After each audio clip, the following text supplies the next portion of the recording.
Hi guys, welcome to my channel Padho Babu. आज मैं आपको बताऊंगा एक बहुत ही इंटरेस्टिंग टॉपिक कि आखिर लॉ यानी कानून भारत में बनता कैसे है। तो कानून जो है वो दो तरीके से बनता है, एक स्टेट बनाता है और एक हमारा जो देश के लिए बनाया जाता है। ठीक है, तो सबसे पहले समझिए कि कैसे बनता है। तो कोई भी एक सबसे पहले प्रॉब्लम होता है जो लॉ को डिमांड करता है। जैसे कि मान के चलिए हमारे पास पहले गाड़ियाँ नहीं थी तो हमारे पास प्रॉब्लम्स नहीं थे, फिर हमारे पास गाड़ियाँ आई तो एक्सीडेंट होने लगे, तो जिस वजह से हमें ज़रूरत पड़ी एक रूल एंड रेगुलेशन की। तो रूल एंड रेगुलेशन को ही हम लोग लॉ बोलते हैं। ठीक है, तो हमें रूल एंड रेगुलेशन चाहिए ताकि हम लोग का एक्सीडेंट ना हो।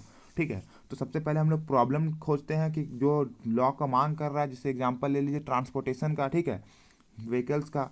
तो मोटर व्हीकल एक्ट आया था हमारे पास। ठीक है, इससे रिलेटेड प्रॉब्लम था मोटर से रिलेटेड, तो वो लॉ लाया। पहले हम लोग क्या किए कि डिमांड की कि हमें मोटर व्हीकल लॉ चाहिए, ऐसा कुछ हमें लॉ चाहिए। ठीक है, जो हमें मोटर व्हीकल में गाइड करे। फिर उसके लिए हम लोग एक कम्युनिटी डिसाइड करते हैं। कम्युनिटी मतलब ग्रुप ऑफ पीपुल जो लोग बताता है कि देखिए इस लॉ के अंदर ये होगा, क्या क्या रूल्स होगा, क्या क्या रेगुलेशंस होगा। तो उसका हम लोग एक ड्राफ्ट बनाते हैं। ठीक है, एक पेपर में हम लोग लिख देते हैं कि ये प्रॉब्लम है, ये सॉल्यूशन है इसका। ठीक है, उसके बाद इस ड्राफ्ट को हम लोग क्या करते हैं, लोकसभा और राज्यसभा में जाके सबमिट करते हैं और उनका अप्रूवल मांगते हैं कि आप देखिए इसमें कुछ प्रॉब्लम तो नहीं है। अगर वो बोलते हैं कि सब कुछ ठीक है तो उसको हम लोग प्रेसिडेंट के पास भेजते हैं, और जब प्रेसिडेंट साइन कर देता है तो वो बन जाता है एक्ट।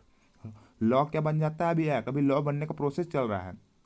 तो वो एक एक्ट बन जाता है, और यही एक्ट जब द गैजेट ऑफ इंडिया में पब्लिश हो जाता है तो वो एक लॉ बन जाता है।